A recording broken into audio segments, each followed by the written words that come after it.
Yo, what's up guys, kembali dengan channel saya lagi ya, tentunya Tanaka Fujiwara. Dan pada video kali ini kita akan membahas Mini Mori, si kecil imut yang menemani aksi-aksinya Mr. Bean.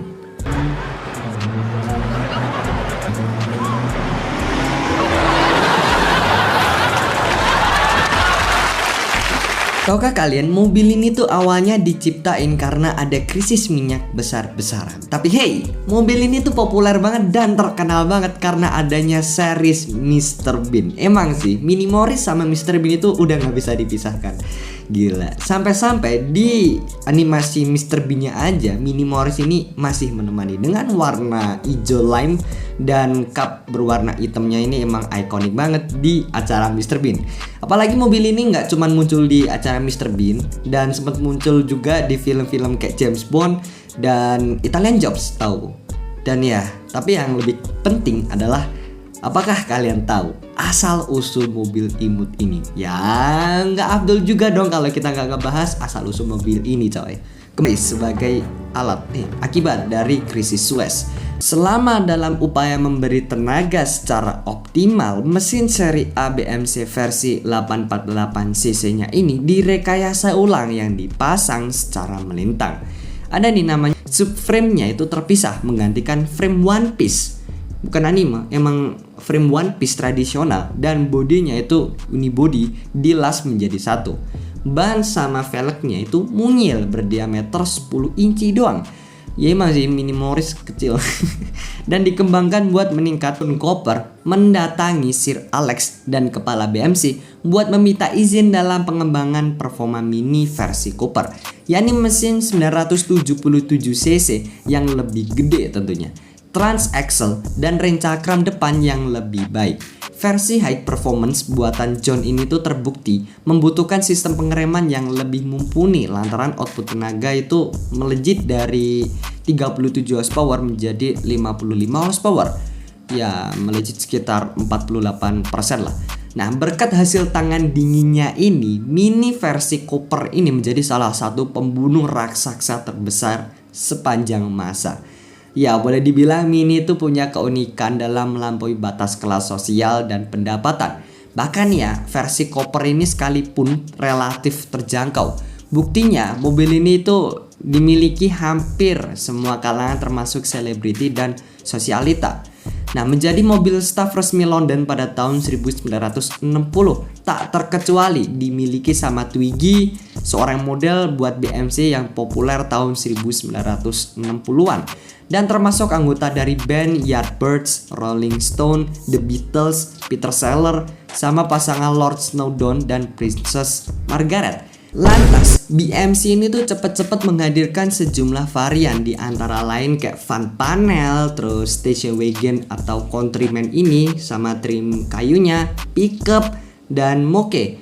Nah, moke ini tuh masuk dalam golongan jenis buggy yang dibuat khusus buat British Army, tapi lebih umum sebagai transportasi resort di beberapa wilayah kayak Bahama dan Bermuda. Daun Altonen, Timo Mackinnon, terus Paddy Hopkirk, serta Tony Val dan Patmos.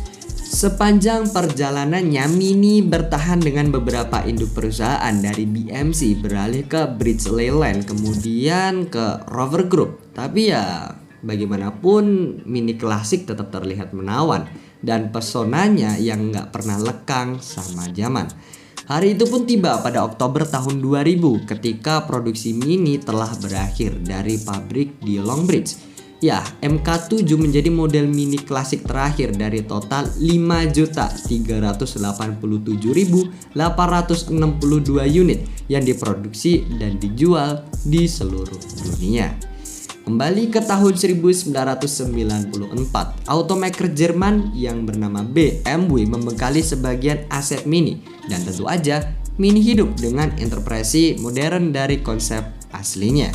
Adapun sebelumnya, Mini pernah mengeluarkan edisi khusus yang akhirnya mati. Mini pun terbukti mampu menggeser status dari mobil konvensional menjadi icon fashion. Mungkin atas dasar inilah Mini menjadi salah satu aset penting bagi BMW yang diakuisisi dari Rover Group. Pada tahun 2000, Rover Group itu mengalami kerugian besar dan akhirnya menjual seluruh asetnya ke BMW, termasuk Mini, MG, Rover, dan Land Rover. Tapi pada akhirnya BMW yang menyimpan merek Mini itu menciptakan model baru dengan nama itu. Ya meskipun boleh dibilang gak ada tandingannya, dimana nama mobil lainnya itu nggak sesuai sama wujud aslinya. Mini adalah mobil kecil dalam arti yang sebenarnya, cepat dan aesthetic. Mobil ini tuh bahkan jauh lebih populer di Amerika Serikat ketimbang versi yang dirancang Sir Alex. Mungkin ya sebagian penggemar bakalan mengatakan bahwa Mini modern adalah yang terbaik karena dibekali dengan elektronik, elemen plastik, serta fitur canggih. Setelah produksi Mini klasik berakhir pada tahun 2000, BMW mengumumkan pengganti Mini yang disebut Mini, ya ditulis sama huruf kapital lah. Nah di bawah naungan BMW, Mini dilengkapi airbag buat mematuhi undang-undang keselamatan Eropa atau di negara itulah. Nah Mini itu meneruskan warisan arsitektur FWD dari pendahulunya, tapi bukan lagi kendaraan yang terjangkau. Lantaran Mini model tahun 2001 itu tampilannya lebih sporty dan dibekali gen kemewahan dari merek premium BMW dengan teknologi terbaik buat kelas mobil ini. Mini tetap menjadi ikon fashion dan juga berorientasi pada kesenangan berkendara. Dibandingkan dengan model klasiknya, dimensi Mini itu sekitar 21 inci lebih panjang, 12 inci lebih lebar, dan lebih berat 2300 lbs dari yang sebelumnya 1450 lbs.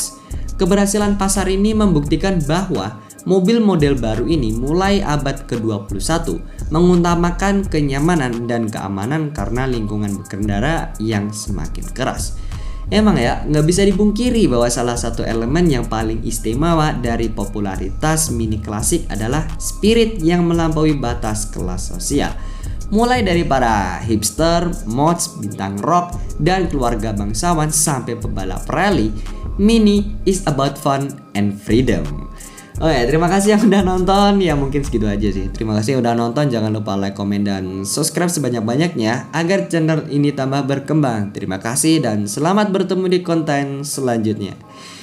Akhirnya